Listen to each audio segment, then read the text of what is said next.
Hello everyone, मेरा नाम पूजा मालविया है और मैं आपका स्वागत ऑनलाइन पढ़ाई पर करती हूँ। आज का ये वीडियो आपके लिए खास है क्योंकि आज हम करने वाले हैं अपने बहुत इंपॉर्टेंट चैप्टर को कवर।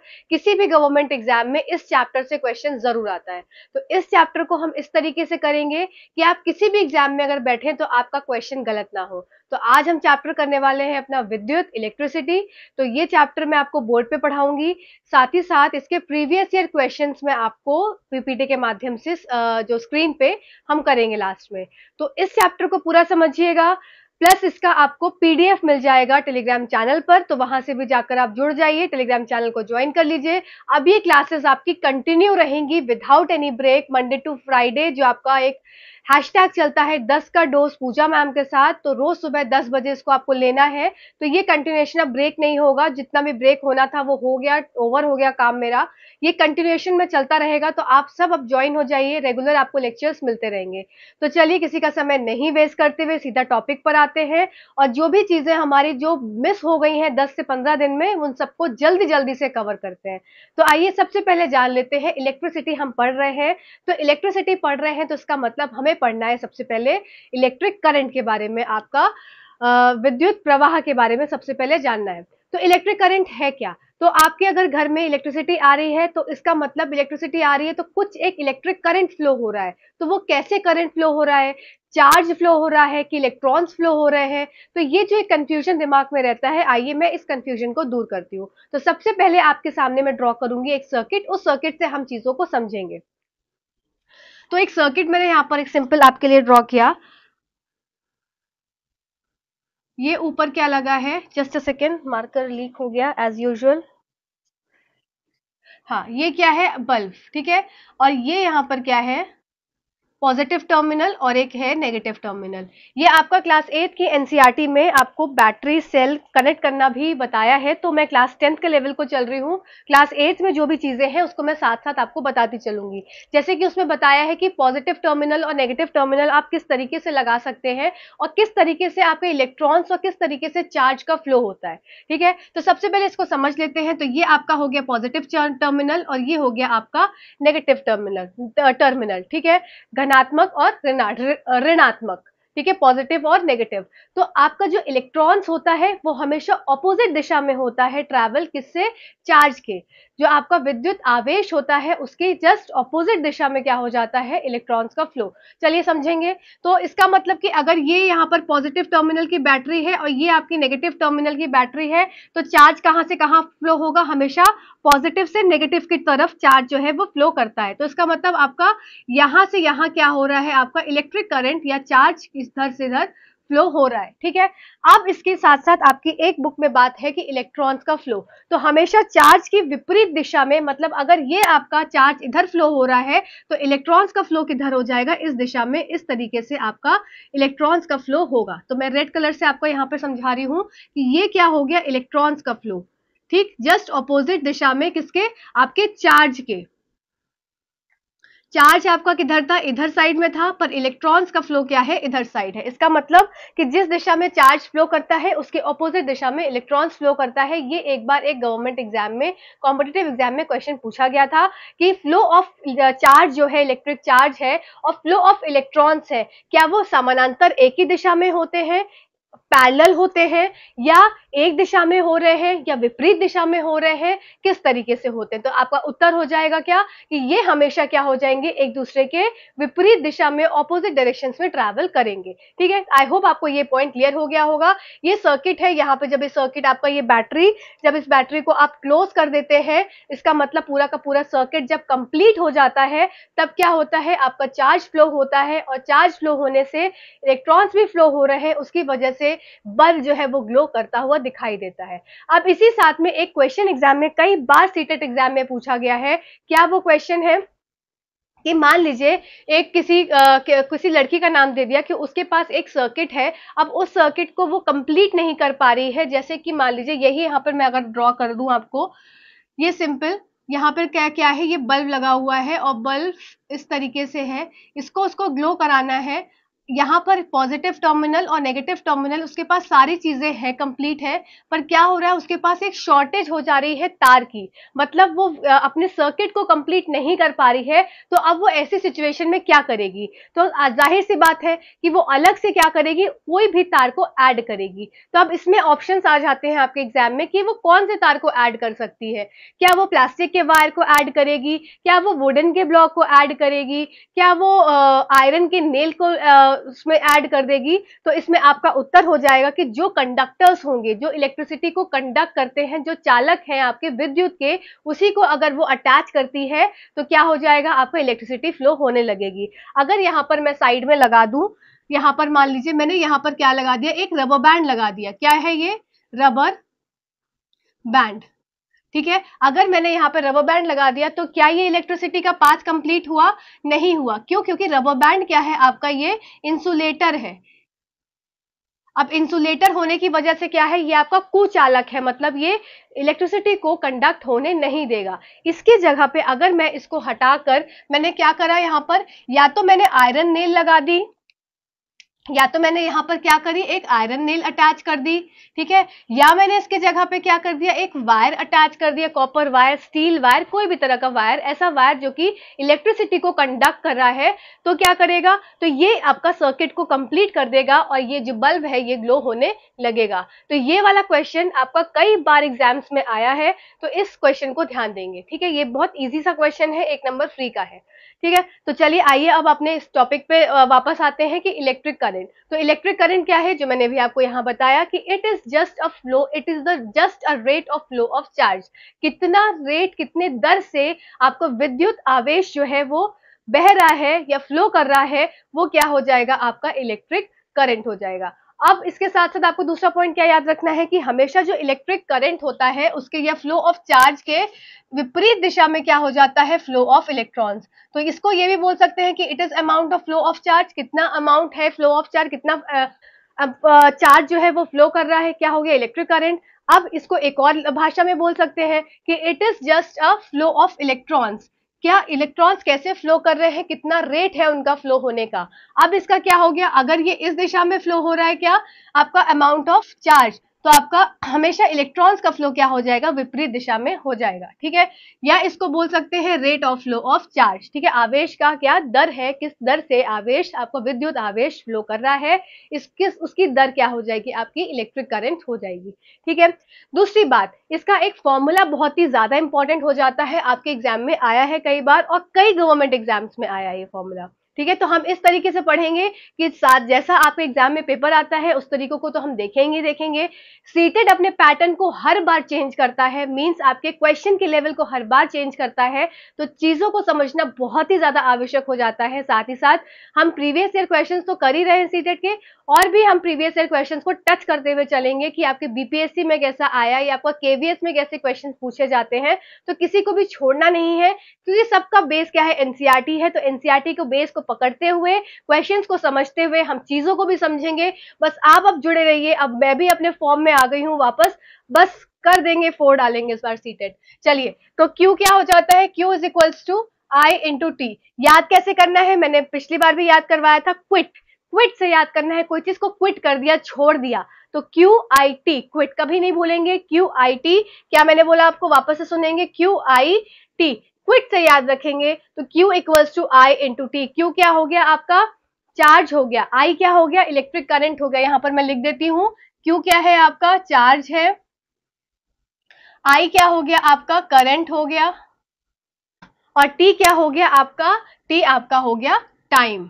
ठीक है, टेम्परेचर नहीं टाइम, टेम्परेचर नहीं टाइम। ठीक है, वैसे भी क्वेश्चंस अगर आपके न्यूमेरिकल बेस आते हैं तो आपको दे दिया जाएगा, टेम्परेचर दिया नहीं जाएगा, तो आप टाइम खुद ही समझ जाएंगे। ठीक है, तो क्या हो गया, I equals to Q upon T हो गया। अब इसके साथ साथ आपको इंपॉर्टेंट चीज क्या याद रखनी है, SI यूनिट। तो SI यूनिट आपकी इलेक्ट्रिक चार्ज की क्या हो जाती है, कूलम हो जाती है, और इलेक्ट्रिक करंट की क्या हो जाती है, एम्पियर हो जाती है, जिसका शॉर्ट फॉर्म हो जाएगा आपका A। तो इसका हो जाएगा एम्पियर। ठीक है, एम्पियर और कूलम, चार्ज की कूलम पूछी जाती है कई बार, करंट की एम्पियर, ठीक है। अब इसके साथ साथ आपका इलेक्ट्रिक करंट, जो आपका विद्युत प्रवाह है, इसको कैसे नापा जाता है, तो इसके लिए एक डिवाइस होती है इस्तेमाल, उस डिवाइस का नाम होता है अमीटर, ठीक है। तो इलेक्ट्रिक करंट को मेजर करने के लिए एक डिवाइस, एक यंत्र का इस्तेमाल किया जाता है, उस यंत्र को बोलते हैं अमीटर। और अमीटर हमेशा कैसे लगता है, श्रृंखलागत लगता है, सॉरी श्रृंखलागत लगता है आपका, मीन्स हमेशा ये क्या करता है, सीरीज में हम अमीटर को लगाते हैं, तब जाकर क्या है, इलेक्ट्रिक करंट को हम माप सकते हैं, ठीक है।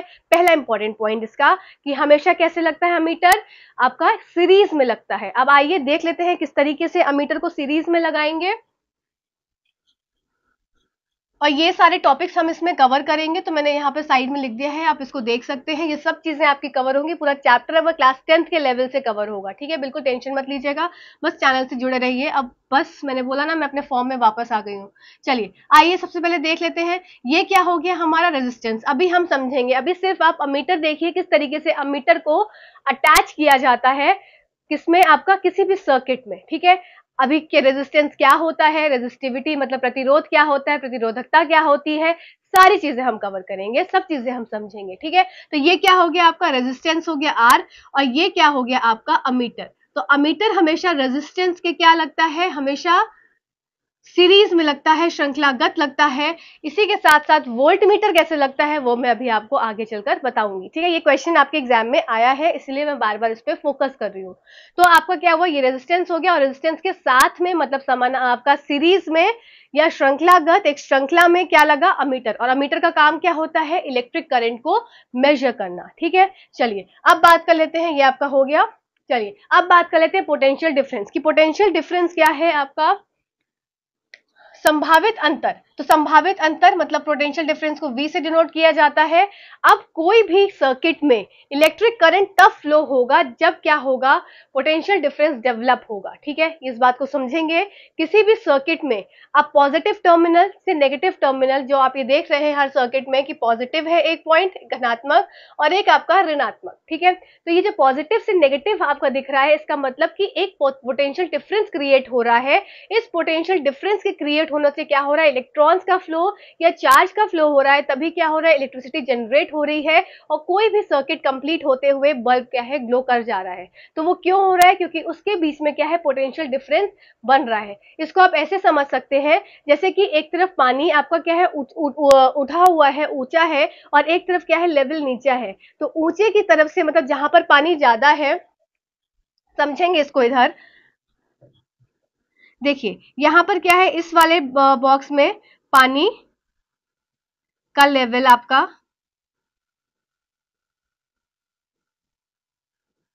इसमें क्या है, पानी का लेवल ज्यादा है, ठीक है, और इसमें क्या है, पानी का लेवल कम है। तो इसमें क्या है, जब ज्यादा पानी का लेवल है तो फ्लो कहां से होगा पानी का, आपका फ्रॉम लेफ्ट टू राइट होगा। तो यहां से यहां पानी का फ्लो होता रहेगा, और तब तक होता रहेगा जब तक कि दोनों का लेवल एक सा ना हो जाए। तो यही चीज है आपके किसमें, आपके इस सर्किट में, कि जब आपका पॉजिटिव टर्मिनल है मतलब उसके पास चार्ज उस साइड में ज्यादा है, तो चार्ज का flow from positive to negative हो रहा है। तो चार्ज फ्रॉम हाई, जहां पर ज्यादा चार्ज है वहां से लो की तरफ जा रहा है, जैसे कि आपका पानी इसमें जब ये लेवल बराबर हो जाएगा तो कोई भी फ्लो नहीं होगा, ठीक है। तो यही चीज क्या हो जाती है, पोटेंशियल डिफरेंस होती है, कि पोटेंशियल डिफरेंस के क्रिएट होने से ही क्या है, चार्ज का फ्लो होता है, और ये कितना चार्ज फ्लो हो रहा है वो पोटेंशियल डिफरेंस पे निर्भर करता है। दूसरी चीज कि potential difference between the two points, किसी भी दो पॉइंट्स के बीच का पोटेंशियल डिफरेंस आपको निकालना होता है, जिसको आप V से डिनोट करते हैं, और वो क्या हो जाता है आपका वर्क डन अपॉन में चार्ज। तो W क्या हो गया आपका, वर्क डन हो गया, वर्क डन, और Q क्या हो गया आपका, चार्ज हो गया, ठीक है। तो वर्क डन अपॉन में चार्ज। और पोटेंशियल डिफरेंस की यूनिट क्या होती है, वोल्ट, और पोटेंशियल डिफरेंस को मेजर करते हैं किससे, वोल्ट मीटर से। इलेक्ट्रिक करंट को, विद्युत प्रवाह को किस में मेजर करते हैं, किसके द्वारा, किस यंत्र के द्वारा मेजर करते हैं, अमीटर। इसी जगह पर पोटेंशियल डिफरेंस को कैसे मेजर किया जाता है, कौन सा यंत्र लगता है, वोल्ट मीटर, ठीक है। वोल्ट मीटर हमेशा आपका किस फॉर्म में रहेगा, हमेशा वो पैरेलल लगेगा। मतलब अगर मुझे अब यहाँ पर वोल्ट मीटर लगाना है तो वोल्ट मीटर मैं कुछ इस तरीके से लगाऊंगी। आपका रेजिस्टेंस के साथ लगा अमीटर, और मीटर के ऊपर लग गया, या नीचे भी आप कहीं भी लगा सकते हैं। बस इतना जानना होता है कि रेजिस्टेंस से क्या होता है, हमेशा वो पैरेलल लगता है। कौन सा? Volt meter. ठीक, तो वोल्ट मीटर क्या नापेगा? वोल्टेज नापेगा। तो वोल्ट मीटर का काम क्या हो जाएगा? यहाँ पर वोल्ट मीटर का काम हो जाएगा ये वोल्टेज को मापता है। ठीक है, तो ये पॉइंट्स आपके क्लियर हो गए होंगे। अब बात कर लेते हैं ओम्स लॉ। तो ओम्स लॉ क्या है? आपको डेफिनेशंस नहीं याद रखनी है, आपको चीजों को समझना है। तो एक सिंपल भाषा में आप समझेंगे कि एक रिश्ता है, और रिश्ता किसके बीच का? आपका वोल्टेज और करंट के बीच का एक रिश्ता बताता है। वो कौन बताता है? कहानी हर घर की तो कहानी हर रिश्ते की, तो वो रिश्ता कौन बताता है? वो ओम्स लॉ बताता है। तो V is proportional to I, मतलब एक रिश्ता है किसके बीच में? वोल्टेज के बीच में। और दूसरी बात किसकी है? करंट के बीच में। तो करंट और वोल्टेज के बीच का एक रिश्ता कौन बता रहा है? ओम्स लॉ बता रहा है। इसीलिए V इज प्रोपोर्शनल टू आई बोलते हैं, या V और I का रिलेशन बता रहा है, रिश्ता बता रहा है। जब प्रोपोर्शनैलिटी का साइन हटाते हैं तो एक कांस्टेंट आता है, तो ये R क्या हो गया? आपका कांस्टेंट हो गया। और ये कांस्टेंट क्या हो जाएगा? आपका हमेशा रेजिस्टेंस है। ठीक है, R क्या है? रेजिस्टेंस है, प्रतिरोध है। अब इसके साथ साथ आपसे एक क्वेश्चन पूछा जाता है कि ओम्स लॉ का ग्राफ कैसे आता है। सब बच्चे बच्चे को पता है कि ये हमेशा क्या हो जाता है? आपका स्ट्रेट लाइन ग्राफ है, कुछ इस तरीके से। एक तरफ V आ गया आपका और एक तरफ I आ गया। अब ये स्लोप किसको डिनोट करता है? तो इस बात को याद रखेंगे, ये स्लोप डिनोट करता है किसको? रेजिस्टेंस को। ठीक है, ये स्लोप किसको डिनोट कर रहा है? रेजिस्टेंस को। तो आर क्या हो गया? रेजिस्टेंस, प्रतिरोध। और ये क्या है? जो सर्किट में जो आपके ये सर्किट है जिसमें आपका चार्ज फ्लो हो रहा है, तो इस चार्ज को फ्लो होने में कितनी रुकावट आ रही है, वो रुकावट कौन कर रहा है? वो रुकावट आपका रेजिस्टेंस कर रहा है। ठीक है, वो रुकावट किसके द्वारा पैदा की जा रही है? रेजिस्टेंस के द्वारा पैदा की जा रही है। क्लियर? चलिए अब बात कर लेते हैं I is equals to V upon R. हम इसमें इस रिलेशन से यहां पर आ सकते हैं, इसको ऊपर नीचे कर दिया बस। तो इसका मतलब कि I जो है, मतलब करंट जो है हमारा, इनवर्सली प्रोपोर्शनल किसके हो जाता है? रेजिस्टेंस से। अब यहां से क्वेश्चंस हर एग्जाम्स में पूछे जाते हैं। क्या क्वेश्चन पूछे जाते हैं? मान लीजिए क्या किया, I को क्या, करंट को क्या कर दिया? करंट को मान लो ट्वाइस कर दिया, दुगना कर दिया, तो रेजिस्टेंस क्या हो जाएगा? हमेशा उसका उल्टा हो जाएगा। जैसे ये ट्वाइस हुआ तो ये क्या हो जाएगा? हाफ हो जाएगा। अगर ये 4 टाइम्स हो जाएगा, अगर मान लो I 4 टाइम्स हो रहा है, तो रेजिस्टेंस क्या हो जाएगा? 1/4 हो जाएगा। ठीक है, क्योंकि प्रोपोर्शनल की बात कर रहे हैं, प्रोपोर्शनैलिटी का साइन लगा हुआ है। ठीक है, आई होप इतना तक आपको क्लियर हुआ होगा। नेक्स्ट लास्ट इसमें इस पूरे बोर्ड में आपका एक टर्म लिखा है रियोस्टैट। रियोस्टैट से भी कई बार क्वेश्चंस आए हैं। तो रियोस्टैट से क्या समझना है आपको कि रियोस्टैट एक ऐसी तरह का एक यंत्र होता है जो क्या करते हैं, जो रेजिस्टेंस को बदलने के लिए उपयोग में लाया जाता है। किसी भी सर्किट में अगर रियोस्टैट लगा है, इसका मतलब उस सर्किट का क्या है? रेजिस्टेंस को बदलना है। रेजिस्टेंस को बदलना है, अब उसमें कंडीशन लग जाती है कि रेजिस्टेंस को बदलना है विदाउट चेंजिंग द वोल्टेज। मतलब ऐसी कंडीशन जहां की वोल्टेज को नहीं बदलना है पर रेजिस्टेंस को बदलना है, तो क्या लगाया जाता है? रियोस्टैट। तो रियोस्टैट एक ऐसा यंत्र है जिसके द्वारा रेजिस्टेंस को बदला जाता है सर्किट में विदाउट चेंजिंग द वोल्टेज। ये आपके एग्जाम में पूछा गया है। ठीक है, तो आई होप यहां तक आप मैं अपनी बातों में क्लियर हुई होंगी। हमने क्या पढ़ा अभी तक? हमने पढ़ा विद्युत प्रवाह। विद्युत प्रवाह क्या है? Rate of flow of electrons या rate of flow of charge. Flow of charge और फ्लो ऑफ इलेक्ट्रॉन्स क्या होते हैं? एक दूसरे के विपरीत फ्लो करते हैं। दूसरा पॉइंट कि आपका जो फॉर्मूला होता है Q is equals to IT होता है। आपका SI यूनिट क्या हो जाएगा? कूलम चार्ज का, करंट का एम्पियर। ठीक है, अमीटर क्या होता है? हमेशा श्रृंखला में लगता है, सीरीज में लगता है, और क्या मापता है? आपका इलेक्ट्रिक करंट को ये मापने के लिए यूज में आता है। इसी के विपरीत आपका वोल्टेज को मापता कौन है? वोल्ट मीटर, जो कि हमेशा पैरेलल स्थिति में रेजिस्टेंस के लगता है। ठीक है, अब बात करते हैं ओम्स लॉ। ओम्स लॉ क्या है? एक रिलेशन है, रिश्ता है वोल्टेज और करंट के बीच में। हमेशा एक स्ट्रेट लाइन का ग्राफ आता है, और जो स्लोप है वो रेजिस्टेंस को बताता है। फिर हमने क्या पढ़ा कि रेजिस्टेंस आपका हमेशा I से इनवर्सली प्रोपोर्शनल होता है। फिर देखा कि रियोस्टैट क्या है? Resistance change without changing the voltage. यहां तक आई होप आपको बातें क्लियर हो गई होंगी। अभी हमने क्या क्या कवर कर लिया? अपना इलेक्ट्रिक करंट का कवर कर लिया, पोटेंशियल डिफरेंस कर लिया, अमीटर कर लिया, वोल्ट मीटर कर लिया, ये कर लिया। अब हम यहाँ से पढ़ेंगे रेजिस्टेंस। अब ये सारे टॉपिक्स हमको यहाँ पर कवर करने हैं, ठीक है। चलिए आइए इसको मैं रब करती हूँ और बाकी अब देख लेते हैं फैक्टर्स, रेजिस्टेंस, रेजिस्टिविटी और heating effect of electric current, और फिर हमारा चैप्टर कंप्लीट हो जाएगा। और रुके रहिएगा, इसके बाद हम करेंगे प्रीवियस ईयर क्वेश्चंस, किस तरह से आपके एग्जाम में क्वेश्चंस पूछे गए हैं। तो बिल्कुल भी वेस्ट मत करिएगा टाइम को, देखते रहिएगा और क्वेश्चन जरूर सॉल्व करिएगा। कुछ डाउट रह जाता है तो कमेंट सेक्शन में जरूर बताइएगा। ये वीडियो कैसा लग रहा है ये भी जरूर बताइएगा। चलिए आइए सबसे पहले देख लेते हैं रेजिस्टेंस, ठीक है। प्रतिरोध आपका क्या है, रेजिस्टेंस आपका क्या होता है। तो रेजिस्टेंस जैसे मैंने बताया कि अगर आपका फ्लो किसी में क्या है, सर्किट में चार्ज का फ्लो हो रहा है तो उस फ्लो को कितनी रुकावट आ रही है तो वो क्या हो गया, रेजिस्टेंस हो गया। अब रेजिस्टेंस आपका सीरीज में होता है या पैरेलल में आपका लगा होता है, जो कि अभी हमने पिछला देखा। अब आपको 2-3 पॉइंट्स इसके इंपॉर्टेंट याद रखने हैं जो कि आपके एग्जाम्स में पूछा जाता है। पहला पॉइंट कि जब रेजिस्टेंस आपका सीरीज में लगा होगा, श्रृंखलागत लगा होगा, तो करंट और वोल्टेज किस तरीके से जाएंगे, आइए इसको देख लेते हैं। जैसे कि मेरे पास एक ये क्या हो गया, एक मैंने सर्किट बनाया, मैं एक सर्किट बना दे रही हूं जल्दी से। अब इस सर्किट में क्या किया मैंने, रेजिस्टेंस को क्या कर लिया, कुछ इस तरीके से लगा दिया, ठीक है। यहां पर साथ में क्या है आपका, रेजिस्टेंस के हमेशा साथ में श्रृंखलागत लगा होता है क्या, अमीटर, ठीक है। तो ये आपका हो गया एक सर्किट कंप्लीट। ये आपका रेजिस्टेंस R1, R2 और ये हो गया R3। अब साथ ही साथ जो वोल्टेज लगेगा कैसे लगेगा आपका, वो हमेशा से क्या लगेगा, पैरेलल लगेगा। तो ये R1, R2, R3। अब इसमें आपसे क्या पूछा जाता है एग्जाम में, सबसे पहली बात है जो रेजिस्टर्स आपके लगे हैं R1, R2, R3, ये हमेशा कैसे लगेंगे, ये आपके एंड टू एंड लगेंगे। मतलब एक एंड, एक सिरा खत्म हुआ दूसरा चालू हुआ, दूसरा सिरा खत्म हुआ फिर तीसरा चालू हुआ, तो मतलब इसको बोलते हैं क्या, एंड टू एंड कनेक्शन बोलते हैं, ठीक है। इसलिए श्रृंखलागत है। दूसरी बात आपको इंपॉर्टेंट याद रखनी है कि जो इसमें करंट होता है वो एक सा फ्लो करता है। मतलब यहाँ पर जो भी आपका करंट होगा वो आपका इधर भी सेम होगा, इधर भी सेम होगा और इधर भी सेम होगा। पर क्या वैरी करता है आपका वोल्टेज, हर में आपका वोल्टेज आपका ये यहाँ पर डिफरेंट रहेगा, यहाँ डिफरेंट, यहाँ पर डिफरेंट और यहाँ पर डिफरेंट, ठीक है। तो मतलब वोल्टेज क्या होगा, हर जो आपके रेजिस्टर्स लगे हैं उसमें वोल्टेज क्या होगा, डिफरेंट होगा और करंट आपका सेम फ्लो होगा।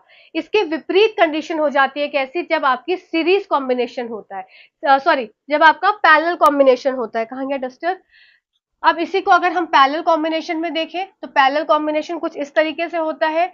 ये मान लीजिए आया एक, ये यहाँ पर रेजिस्टेंस लग गया, फिर एक रेजिस्टेंस यहाँ पर लग गया, एक रेजिस्टेंस आपका यहाँ पर लग गया, ठीक है। अब ये आपका सर्किट इस तरीके से यहाँ पर कंप्लीट हुआ, ठीक है।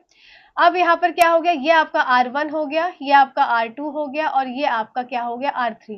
अब यहाँ पर जब जहाँ करंट आपके फ्लो हो रहे हैं कुछ इस तरीके से, एक ऊपर जा रहा है, एक सीधे जा रहा है और एक नीचे आ रहा है।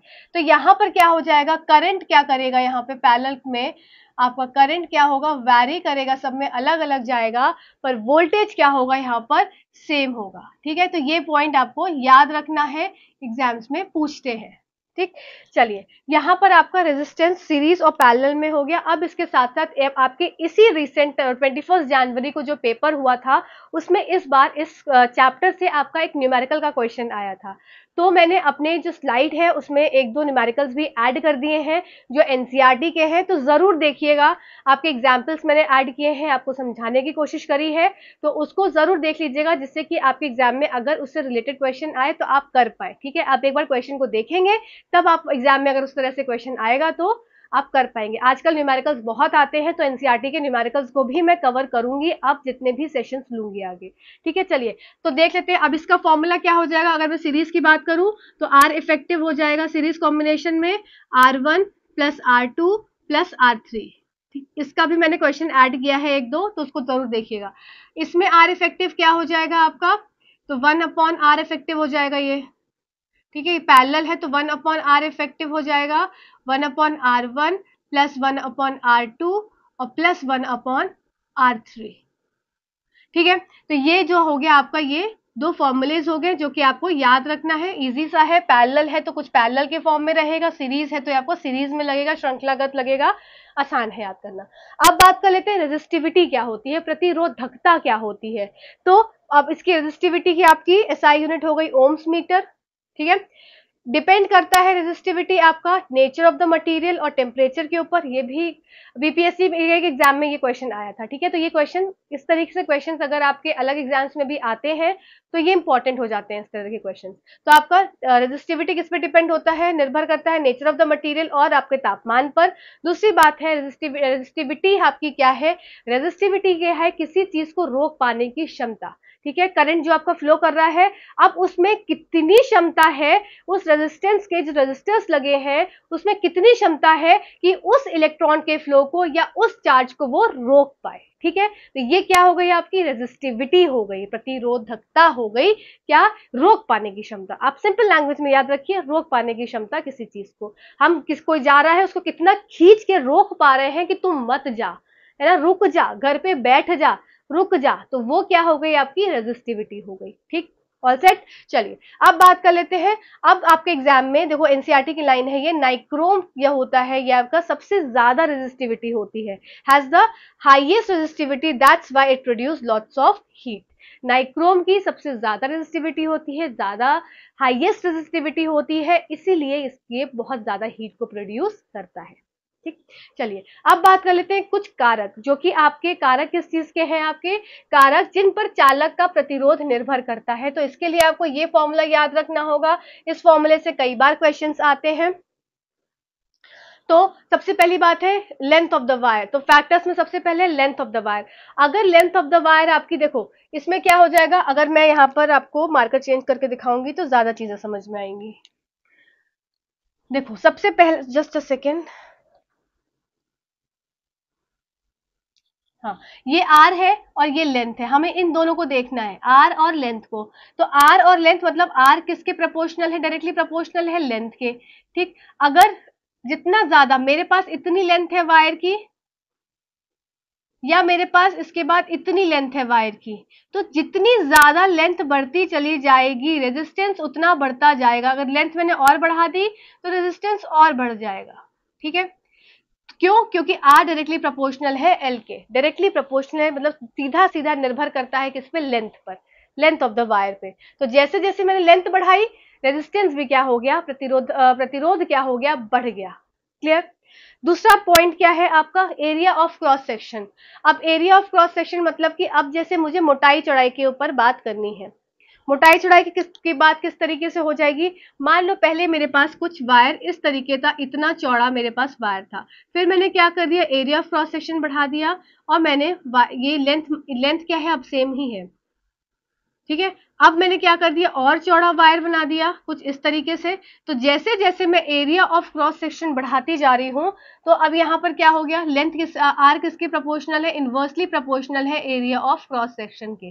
तो मतलब मेरा अगर रेजिस्टेंस ज्यादा है तो एरिया ऑफ क्रॉस सेक्शन कम होगा, जितना कम जितना ज्यादा area of cross section area, जितना ज्यादा एरिया ऑफ क्रॉस सेक्शन उतना कम क्या होगा, रेजिस्टेंस। इसमें ऐसे समझेंगे कि आपके पास एक पतली लेन है चलने की, अब उस लेन में बहुत भीड़ है, बहुत सारे लोग हैं, अब बहुत सारे लोग हैं तो आप चल रहे हो तो क्या हो रहे हो, टकरा रहे हो, पर क्या हुआ, लेन अगर चौड़ी हो गई, लोग उतने ही हैं पर लेन क्या हो गई, चौड़ी हो गई, रोड क्या है, चौड़ी हो गई, अब क्या टकराओगे, नहीं टकराओगे। इसका मतलब क्या, वो जो सामने आप जिनसे टकरा के गिर जा रहे थे, अब गिर पाओगे नहीं, क्योंकि जगह ज्यादा है तो प्रतिरोध कम है। क्लियर। तो जितना ज्यादा आपकी एरिया बढ़ जाएगा उतना प्रतिरोध आपका कम हो जाएगा, ठीक। क्लियर। ये पॉइंट बहुत आसान थे, आपको डायरेक्टली फॉर्मूले बेस्ड है।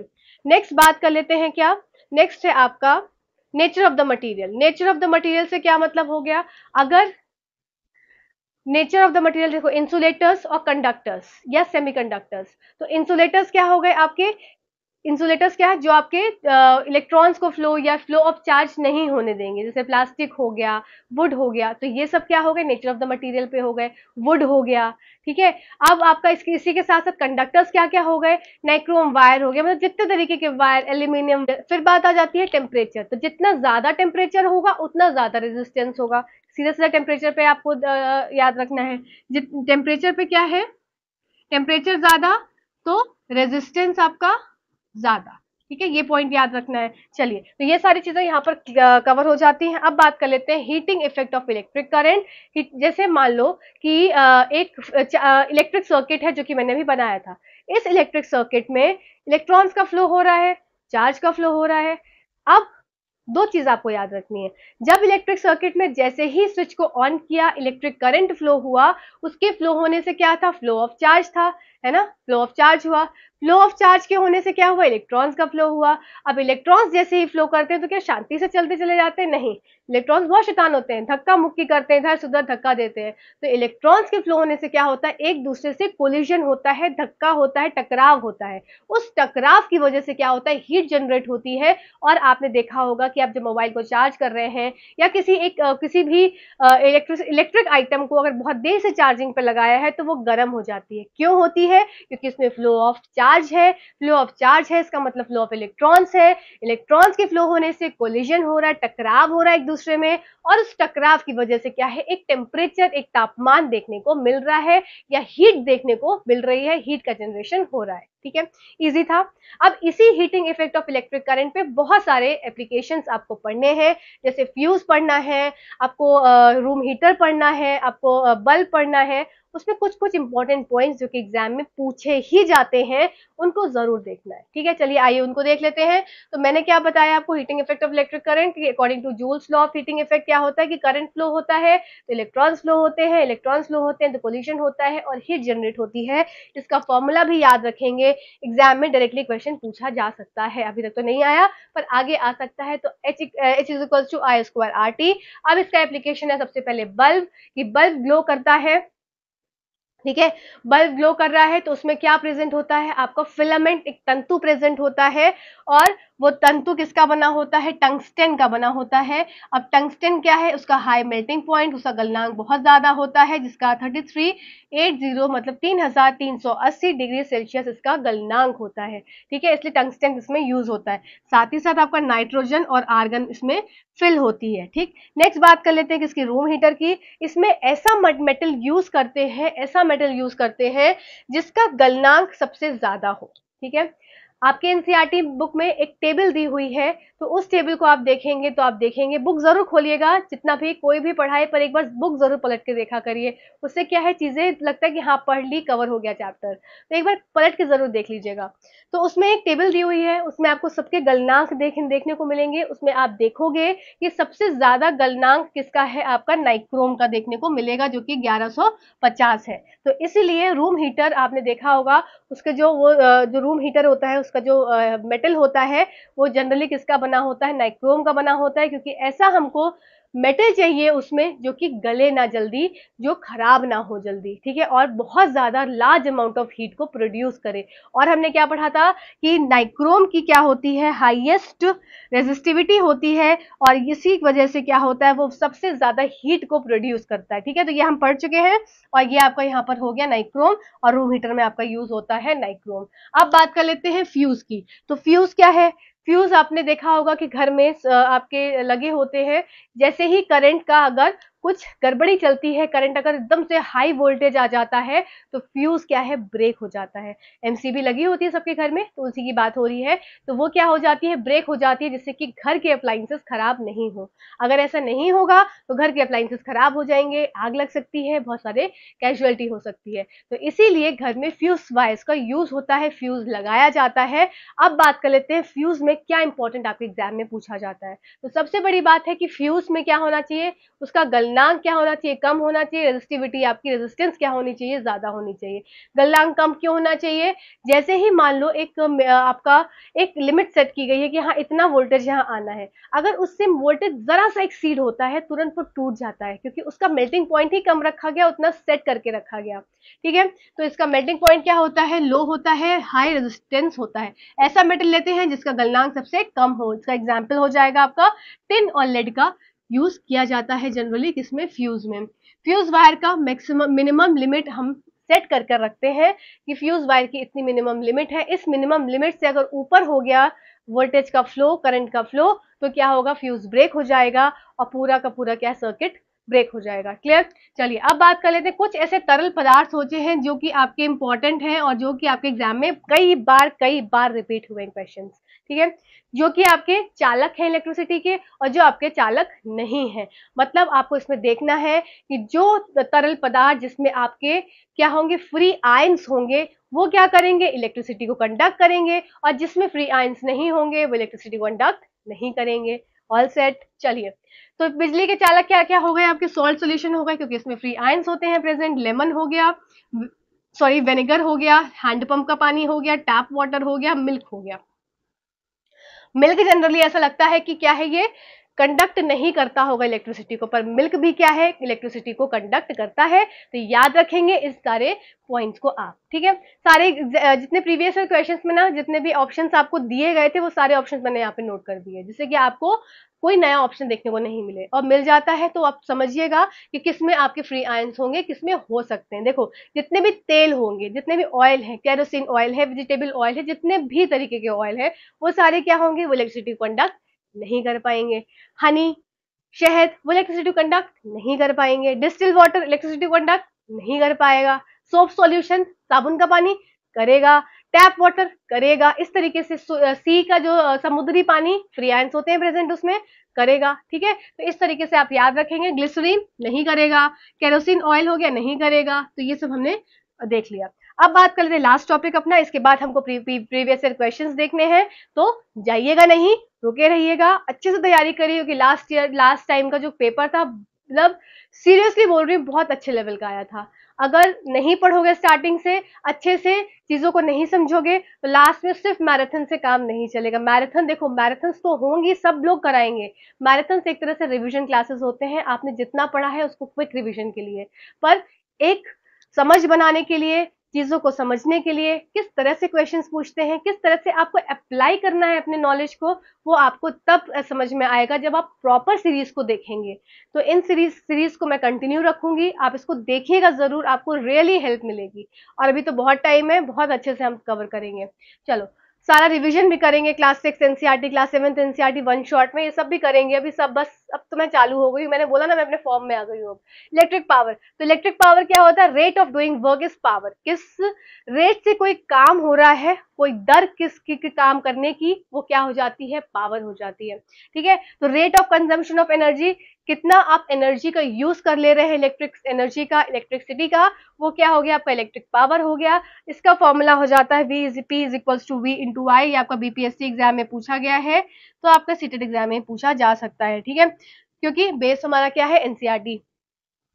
तो पावर क्या हो गया, V इंटू आई। अब V क्या हो जाता है, हमने पढ़ा था V is equals to I R, ohm's law, ठीक। अब क्या हो जाएगा, इसकी जगह V की जगह आई आर लिख दिया, तो P क्या हो जाएगा, आई स्क्वायर आर। इसी को हम ऐसे रख सकते हैं, P is equals to V square upon R. तो पावर के आपको दो फॉर्मूले समझ में आए क्या, एक तो पावर क्या हो जाता है, V इंटू आई। पावर के सारे फॉर्मूले याद रखना, बहुत इंपॉर्टेंट है। एक पावर का फॉर्मूला क्या हो गया, आई स्क्वायर आर।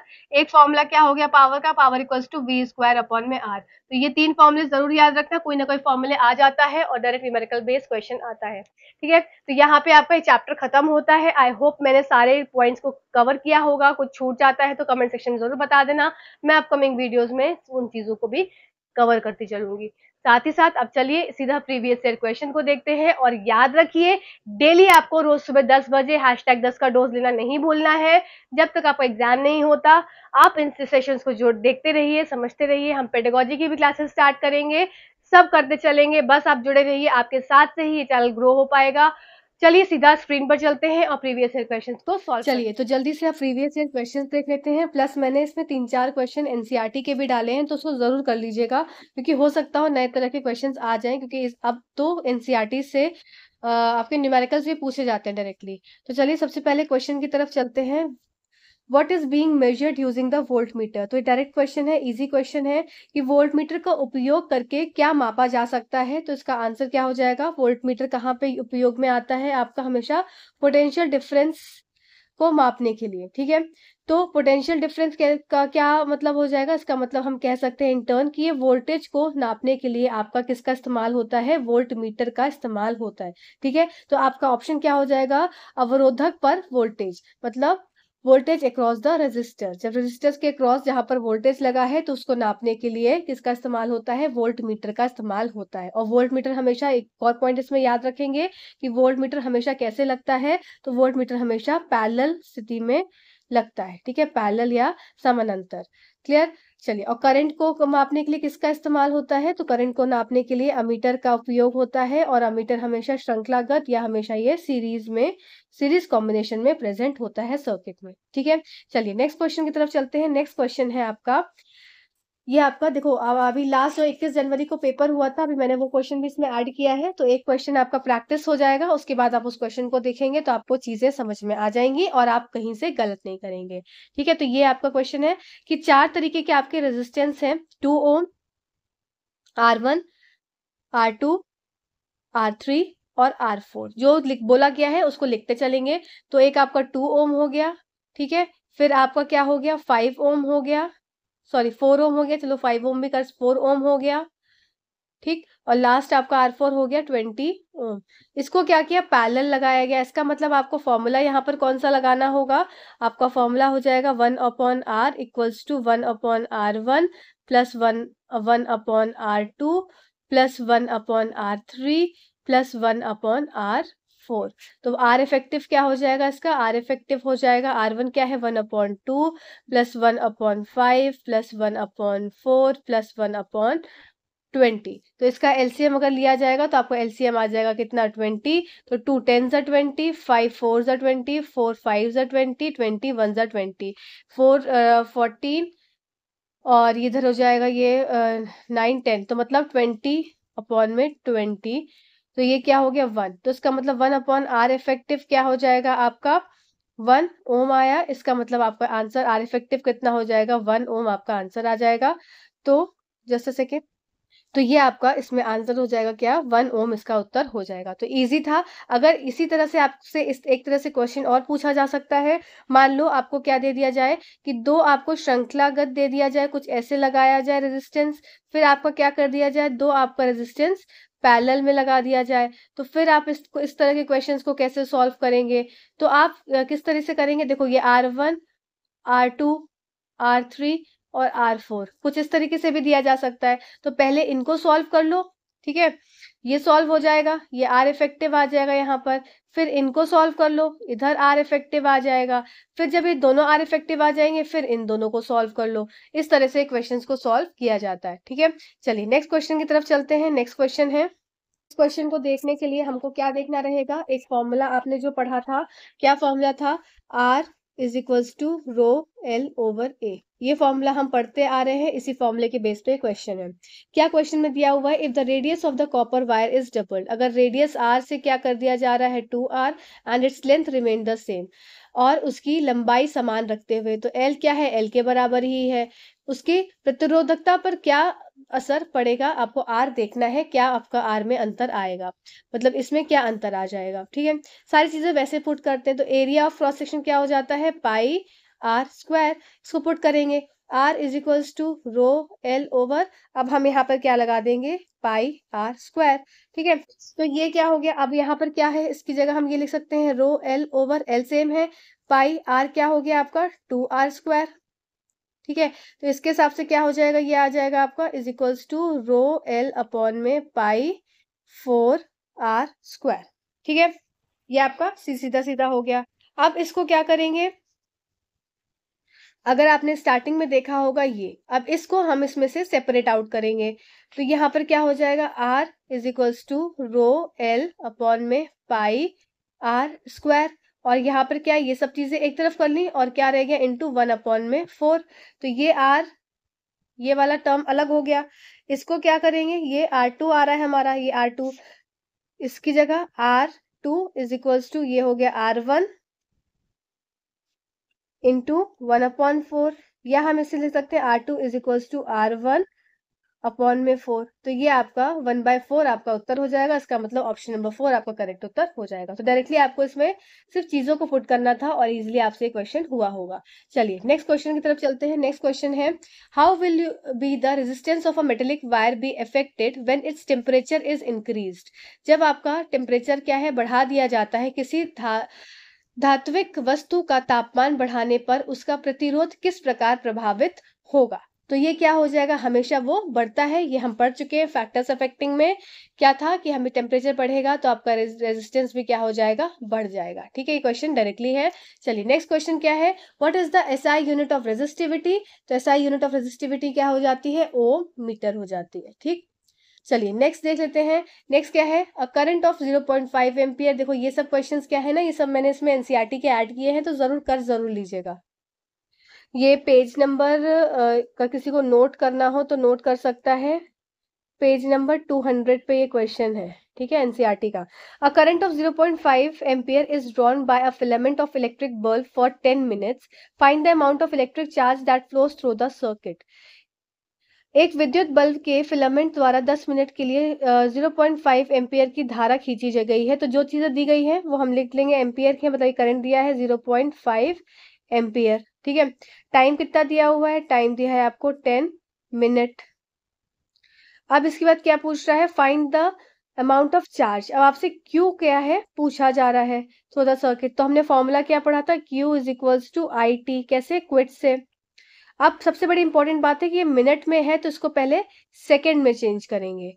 ठीक है, तो क्या हो जाएगा आपका 1 मिनट इज इक्वल्स टू क्या होता है 60 सेकेंड। तो 10 मिनट्स क्या हो जाएगा 60 इंटू 10 सेकेंड, तो आपका ये हो जाएगा 600 सेकेंड। ठीक है, अब डायरेक्टली आप चार्ज का फॉर्मूला लिख देंगे, Q is equals to I into T. तो Q क्या है हमको निकालना है, I क्या दिया है 0.5 एम्पियर दिया हुआ है, इंटू 600 सेकेंड्स। तो ये हो जाएगा आपका 300 कूलम, आपका Q आ गया, आपका चार्ज आ गया। तो ऑप्शन नंबर फर्स्ट करेक्ट उत्तर हो जाएगा। ठीक है, चलिए नेक्स्ट क्वेश्चन की तरफ चलते हैं। नेक्स्ट क्वेश्चन है, how much work is done. ये भी आपका एनसीईआरटी का क्वेश्चन है और पेज नंबर 202 का ये क्वेश्चन है। अगर आपको नोट करना है तो पेज नंबर 202 पे ये क्वेश्चन आपको मिलेगा। How much work is done in moving, class 10 NCERT की बात कर रही हूं मैं। In moving a charge of 2 coulomb across 2 points having a potential difference of 12 volt. अब क्या क्या दिया हुआ है, चार्ज आपको क्यू दिया है, अब 2 कूलम, पोटेंशियल डिफरेंस भी क्या दिया है आपको 12 वोल्ट। ठीक है, वर्क डन आपसे पूछ रहा है। अब देखो डायरेक्टली क्वेश्चन आपके क्या है, क्वेश्चन फॉर्मूला बेस्ड क्वेश्चंस है। तो आपका पोटेंशियल डिफरेंस का फॉर्मूला क्या हो जाता है, potential difference equals to work done upon में चार्ज। ठीक है, तो पोटेंशियल डिफरेंस आपका क्या हो गया, वर्क डन अपॉन में चार्ज। तो 12 वोल्ट आपको पोटेंशियल डिफरेंस दिया हुआ है, वर्क डन आपसे पूछ रहा है, चार्ज 2 कूलम आप लगा देंगे। तो वर्क डन क्या हो जाएगा आपका, वर्क डन आ गया 24, 12 टू 24 जूल, जो कि आपका ऑप्शन नंबर 2 करेक्ट उत्तर। ठीक है, चलिए क्वेश्चन इजी होते हैं अगर आपको फॉर्मूला याद हो। ठीक है, तो जरूर याद कर लीजिएगा। चलिए नेक्स्ट क्वेश्चन है, best conductor of electricity is. तो इसका आंसर हो जाएगा क्या, सिल्वर। बिजली का सबसे अच्छा सुचालक कौन है, चांदी। चलिए नेक्स्ट देख लेते हैं, एन इलेक्ट्रिक बल्ब इज। ये भी आपका क्या है, एनसीईआरटी का ही क्वेश्चन है और पेज नंबर अगर मैं बोलूं तो ये आपका पेज नंबर 219 पेज नंबर पे ये क्वेश्चन दिया हुआ है। An electric bulb is connected to 220 volt generator, the current is 0.50 ampere, what is the power of the bulb. अब क्या है, पावर पूछ रहा है। मैंने बोला था ना पावर का फॉर्मूला बहुत इंपॉर्टेंट है। क्या क्या चीजें दी हैं ये लिख लेते हैं। वोल्टेज क्या हो जाएगा 220 वोल्ट, और आपको करंट कितना दिया है, I is equals to 0.50 ampere. ठीक है, पावर का क्या फॉर्मूला हो जाता है, power equals to V into I. अब डायरेक्ट पुट कर दो, पावर क्या हो जाएगी आपकी 220 वोल्ट इंटू 0.50 एम्पियर। तो ये क्या हो जाएगा, इसको सॉल्व करेंगे, जीरो से ये हट जाएगा, 5 टू द 10, 5 टू द 10 और 11 110 और जीरो हट गए तो जूल पर सेकेंड, या हम इसको लिख सकते हैं 110 वॉट। ठीक है, तो ये क्या हो गई आपकी पावर आ गई 110 वॉट। ठीक है, चलिए नेक्स्ट क्वेश्चन की तरफ चलते हैं। नेक्स्ट ये क्वेश्चन है आपका जो आपके एग्जाम में आया है इस बार। ठीक है, अब क्या बता रहे हैं, the difference between the maximum and the minimum resistance that can be obtained by connecting the three resistances of 1/3 ohm each. देखो सबसे पहली बात है कि अगर मैक्सिमम वैल्यू निकालनी है तो मैक्सिमम वैल्यू निकालने के लिए हमेशा रेजिस्टेंस को क्या लगाना है, आपको सीरीज में लगाना है। तो आपका रेजिस्टेंस इफेक्टिव क्या हो जाएगा, R1 प्लस R2 और प्लस R3। ठीक है। तो यहाँ पर क्या हो जाएगा, आर इफेक्टिव आ जाएगा 1/3 प्लस 1/3 प्लस 1/3, इसके हिसाब से आ गया 3/3 is equals to 1 ohm. Clear. अब यहाँ पर आर इफेक्टिव क्या हो जाएगा, दूसरे वाले में मिनिमम जब लगाओगे रेजिस्टेंस में मिनिमम वैल्यू निकालनी है तो हमेशा रेजिस्टेंस को कैसे लगाना है, पैरेलल लगाना है, ठीक है, समानांतर लगाना है। 1/R effective equals to 1/R1 plus 1/R2 plus 1/R3। अब यहाँ पर क्या हो जाएगा, 1/1/3 प्लस 1/1/3 प्लस 1/1/3, तो ये क्या हो जाएगा, आपका आएगा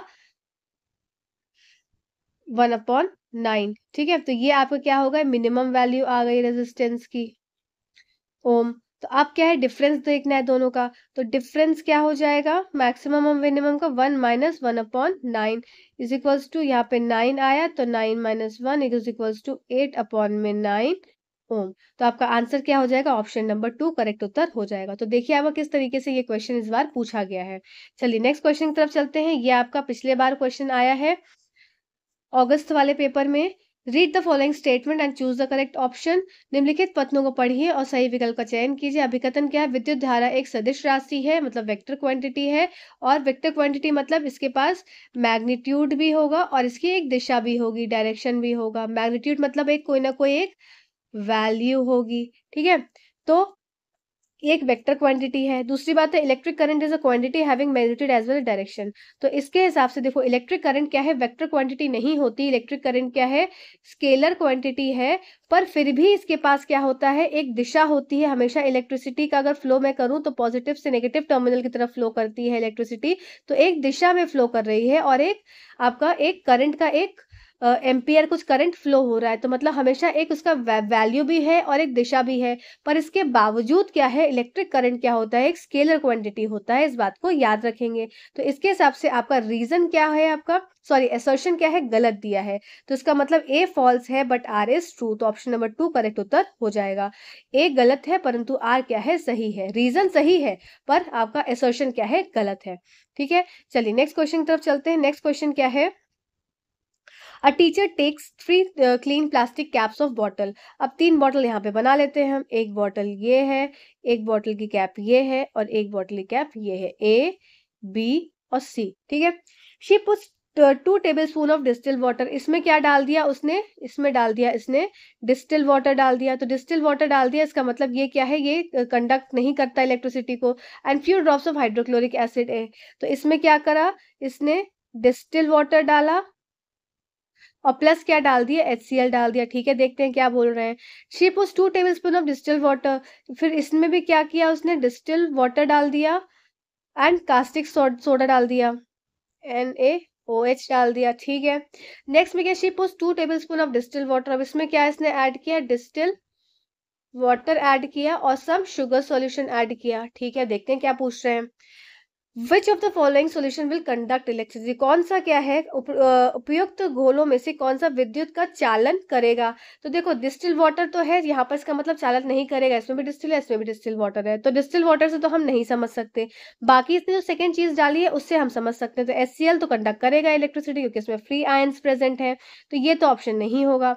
ठीक है, इसमें क्या है, विच of the following solution will conduct electricity, sorry will conduct electricity कहा है, तो ये तो कंडक्ट करेगा, ये कंडक्ट करेगा, ये ओके हो गया इधर साइड से, ये ओके हो गया, कंडक्ट करेगा। ये क्या है आपका बी वाला ऑप्शन, NaOH है, इसका मतलब इसके पास भी फ्री आयंस प्रेजेंट है, तो ये भी क्या करेगा, कंडक्ट करेगा इलेक्ट्रिसिटी, ओके हो गया। पर डिस्टिल वाटर और शुगर सॉल्यूशन क्या है, ये दोनों क्या है, इलेक्ट्रिसिटी को कंडक्ट नहीं करते हैं, तो ये आपका ऑप्शन नंबर सी क्या है, कंडक्ट नहीं करेगा। पर आपसे पूछा क्या है क्वेश्चन में, कौन सा कंडक्ट करेगा, तो ऑप्शन नंबर ए और बी आपका उत्तर हो जाएगा। ए एंड बी आपका ये क्या करेंगे, कंडक्ट करेंगे इलेक्ट्रिसिटी, तो ऑप्शन नंबर 2 करेक्ट उत्तर हो जाएगा।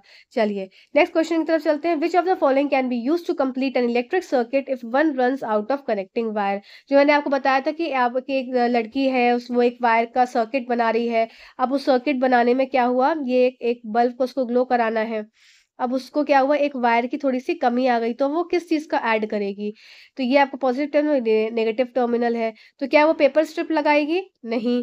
क्या वो रबर बैंड लगाएगी? नहीं। क्या वो वुडन स्टिक लगाएगी? नहीं। तो वो क्या लगाएगी, एक ब्लेड लगा देगी। और ये ब्लेड लगाने से क्या हो जाएगा, यहाँ पर इलेक्ट्रिक करंट कंप्लीट हो जाएगा, सर्किट कंप्लीट हो जाएगा और इलेक्ट्रिसिटी क्या होगी, फ्लो होने लगेगी। ठीक है, तो ये प्रीवियस ईयर क्वेश्चंस थे। चलिए नेक्स्ट है, Victor connected a battery and a fix resistance. Victor ने बैटरी कनेक्ट करी and a fix resistance in electric circuit, now he wants to regulate the current without changing the voltage. उसने क्या किया, एक fix resistance लगाया और electric circuit में एक बैटरी लगा दी। कि मान लो ये मेरे पास सर्किट है, यहाँ पे फिक्स रेजिस्टेंस लगा दिया और एक बैटरी लगा दी। ठीक है, ये आपका रेजिस्टेंस हो गया, ये आपका सर्किट अब कंप्लीट हो गया, पॉजिटिव और नेगेटिव। अब उसको क्या करना है, एक उसको वोल्ट करंट को रेगुलेट करना है वोल्टेज को बिना बदले। तो ऐसा कैसे कर सकते हैं, हम पढ़ चुके हैं, ऐसा हम कैसे कर सकते हैं, रियोस्टैट को लगा के। तो बाय कनेक्टिंग द रियोस्टैट ऐसा पॉसिबल हो सकता है। ठीक है, तो इसमें क्या आंसर हो जाएगा, ऑप्शन नंबर करेक्ट उत्तर हो जाएगा। इसके हिंदी वर्जन शायद नहीं हो पाए हैं यहाँ से, तो थोड़ा सा मैनेज कर लीजिएगा, सॉरी ये बाय मिस्टेक रह गया। चलिए, दो ही क्वेश्चन के हिंदी वर्जन नहीं थे। यहाँ तक आपका ये पूरा चैप्टर खत्म होता है विद आपके एमसीक्यूज। जो आपके एमसीक्यूज रह जाएंगे, जो आपके प्रीवियस ईयर क्वेश्चंस, वो हम जब अभी सारे क्वेश्चंस के पेपर सॉल्व करेंगे तो उसमें मैं कवर करती चलूंगी। ठीक है, तो ये सेशन आपको कैसा लगा जरूर बताइएगा। और यहाँ पर इलेक्ट्रिसिटी चैप्टर आपका कंप्लीट होता है। अब मैं शायद मैग्नेटिज्म आपको कराऊंगी, वो चैप्टर अच्छा है, बड़ा मजेदार चैप्टर है, मुझे बहुत पसंद है। ठीक है, मैग्नेटिज्म हम चैप्टर करेंगे नेक्स्ट। तब तक के लिए धन्यवाद, और चैनल पे जुड़े रहिए और मुस्कुराते रहिए, पढ़ते रहिए। Thank you so much.